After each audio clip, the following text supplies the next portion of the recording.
Hari ni mau tunjuk cara senang pakai spring. Mengapa? Biasa spring datang memang belum ikat dia punya belampuk atas dengan bawah lah. So saya potong satu tali penang yang kasar. Ikat satu ni barrel.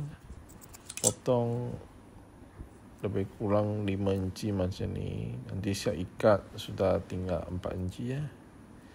Satu knot tarik dekat tali, ikat dia sangkut situ sudah jadi. Bawah kita boleh letak satu pin untuk senang nanti kita tukar mata kain . Grip siap. Pasang kita punya rambut. Rambut kita biasa guna 6-7 inci .